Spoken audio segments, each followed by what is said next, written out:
کہ زندگی کے جو بھی ایام اللہ رب العالمین نے ہمارے لیے متعین کیے ہیں، ہمیں اور آپ کو چاہیے کہ اس کا فائدہ اٹھا کر کے انسان خیر کے کام کرے، اس لیے کہ آنے والی جو زندگی ہے انسان کو پتہ ہی نہیں چلے گا کہ کب انسان کے ساتھ کون سا حادثہ پیش آ سکتا ہے۔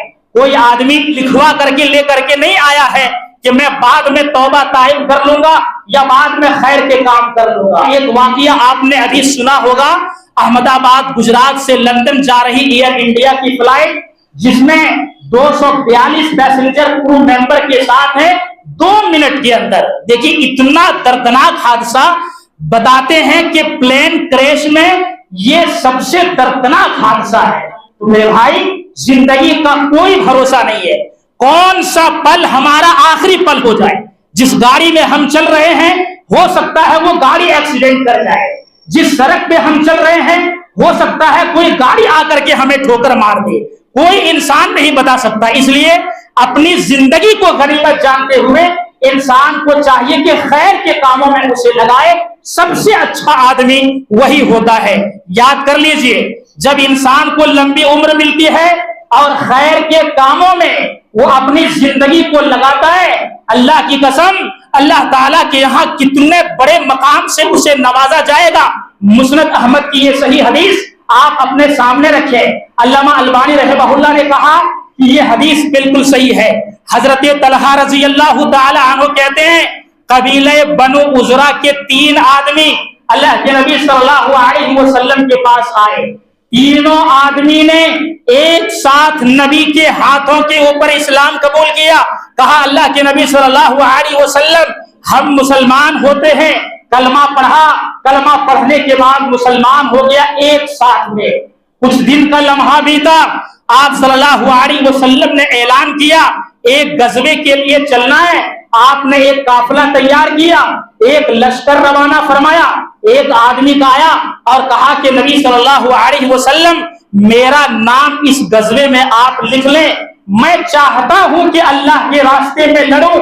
آپ صلی اللہ علیہ وسلم نے ان کے نام کو لکھ لیا۔ یہ قافلہ آگے بڑھا، لڑتے ہوئے آخری دم تک شہادت کی موت نصیب ہو گئی، واپس پھر دوبارہ نہیں آئے، اللہ کے راستے میں شہید ہو گئے۔ کچھ دنوں کے بعد آپ صلی اللہ علیہ وسلم نے ایک قافلے کو اور روانہ فرمایا۔ دوسرا بھائی آیا اور دوسرے بھائی نے بھی کہا نبی صلی اللہ علیہ وسلم میں اس غزوے میں جانا چاہتا ہوں، اس لشکر میں میرا نام بھی لکھ دیجئے۔ آپ صلی اللہ علیہ وسلم نے ان کا بھی نام لکھا، آگے بڑھا، لڑتے لڑتے یہ دوسرا آدمی بھی شہید ہو گیا۔ بہت دن گزرنے کے بعد آپ صلی اللہ علیہ وسلم کے پاس یہ خبر لائی گئی کہ تیسرا آدمی جو اپنے دونوں بھائیوں کے ساتھ اسلام قبول کیے تھے، دونوں کے ساتھ مسلمان ہوئے تھے، یہ تیسرا آدمی اپنے بستر پہ فطرت کی موت مرا ہے۔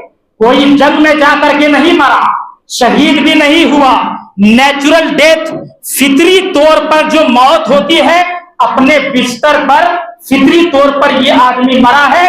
حضرت طلحہ رضی اللہ تعالی عنہ کہتے ہیں میں نے خواب میں دیکھا کہ یہ تیسرا آدمی پہلے جو 2 شہید ہوئے تھے ان کو کراس کر کے پہلے جنت میں چلا گیا۔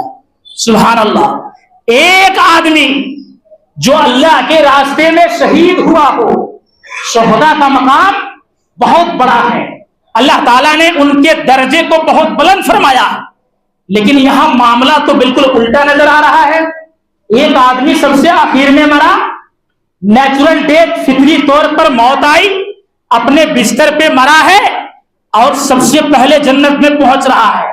اس کے بعد دیکھا کہ جو دوسرا آدمی شہید ہوا تھا، پہلا آدمی نہیں، دوسرا آدمی، اسی لیے کہتے ہیں کسی کے عمل کو ہم اچھا دیکھتے ہیں، کمال یہ نہیں ہے، کمال یہ ہے کہ اللہ اس عمل کو پسند کرے۔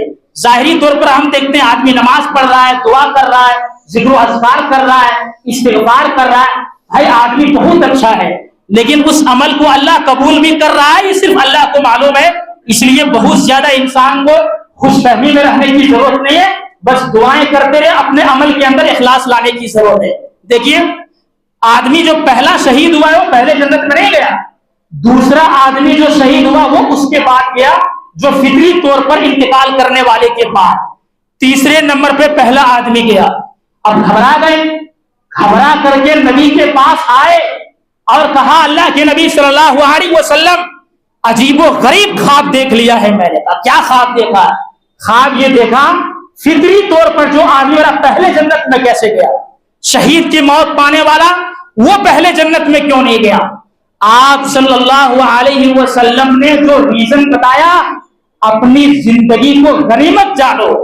آپ صلی اللہ علیہ وسلم نے کہا سب سے افضل مومن وہ ہے جو اسلام کی حالت میں بوڑھا ہو جائے، عقیدے کی حالت میں آخری سانس تک زندگی گزارے، اور ان کی زندگی لا الہ الا اللہ پڑھنے میں، اللہ اکبر پڑھنے میں اور سبحان اللہ پڑھنے میں گزر جائے، تو وہ انسان سب سے افضل مومن ہے۔ یہ دیکھیے شہید کے مقابلے میں جن کی زندگی، اس کا مطلب یہ ہے کہ جن کی زندگی اسلام کی حالت میں خیر کے ساتھ گزر جائے، سب سے بڑا مقام اللہ تعالیٰ کے یہاں اس آدمی کو ہے۔ یہ تمنا آدمی کرنے لگ جائے کہ بھائی ہم کو یہ مل جائے تو ہم جنت میں چلے جائیں گے، بھائی پہلے خیر کے راستے پہ زندگی گزار لو، ساری بھلائیاں آخرت میں تمہارے لیے اکٹھی ہو جائیں گی۔ اچھا، اس دنیا میں اگر کوئی خیر کرتا ہے تو آخرت میں اچھا انعام تو اسے ملے گا ہی۔ سبحان اللہ، جب آدمی کو قبر میں دفنا دیا جاتا ہے، لوگ اسے چھوڑ کر کے واپس چلے آتے ہیں، اس کا پھل اس خیر کے عمل کو یہی سے شروع ہو جاتا ہے۔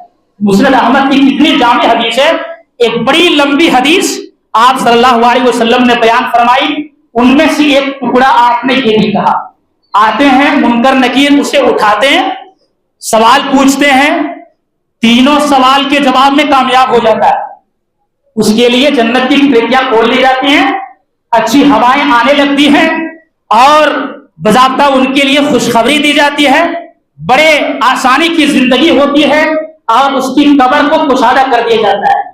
اس کے بعد جب یہ معاملہ ہوتا ہے، یہ ساری کارروائی ہونے کے بعد، یہ ساری کارروائی ہونے کے بعد معاملہ یہ ہے کہ ایک آدمی اسی قبر میں، یہ ہمارے اور آپ کے ساتھ ہونے والا ہوگا، سب کے ساتھ یہ ہوگا، ایک آدمی اسی انسان کے پاس بہت اچھی شکل میں اور بہت اچھے لباس پہن کر کے اور ان سے بہت اچھی خوشبو پھوٹ رہی، یہ تینوں کیفیتیں، شکل و صورت بہت بڑھیا ہے اور لباس ایک دم بہت عمدہ ہے اور خوشبو بہت اچھی آ رہی ہے، وہ اس آدمی کے پاس آتا ہے، قبر والے کے پاس، اور اسے خوشخبری سناتا ہے، کہتا ہے اللہ کی رضا اور جنت کی خوشخبری ہو، جو تمہارے لیے وعدہ کیا گیا تھا اسی دن کا، یہ وعدہ تم سے مل چکا ہے۔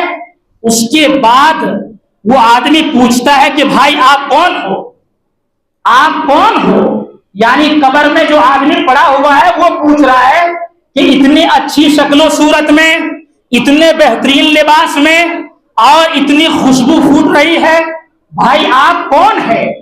تو وہی آدمی جواب دیتا ہے میں تمہارا خیر کا عمل ہوں، میں تمہارا بھلائی کا عمل ہوں، تم نے اپنی زندگی میں جو نیک عمل کیا، جو خیر کے کام کیے، جو بھلائی کے کام کیے، میں ہی وہ تمہارا ہوں۔ گویا کہ یہاں خیر کے کام کرو گے، قبر کی منزل آخرت کی منزلوں میں سب سے پہلی منزل ہے، جس کے بارے میں اللہ کے نبی صلی اللہ علیہ وسلم نے کہا اگر اس میں انسان کامیاب ہو گیا، بعد کی منازل بھی آسانی ہو جائے گی، وہاں پہ ہمارا خیر کا عمل اچھی شکل میں، اچھے لباس میں، خوشبو پھوٹ رہی ہے، ایسی شکل میں ہمارے پاس آ کر کے ہمیں خوشخبری دے جاتا ہے۔ اس لیے ہمیں اور آپ کو چاہیے کہ انسان خیر کے عمل کرے۔ اسی لیے قرآن کریم کے اندر جب دیکھیں گے تو اللہ تعالیٰ نے جگہ جگہ پہ خیر کے کاموں میں آگے بڑھنے کا حکم دیا۔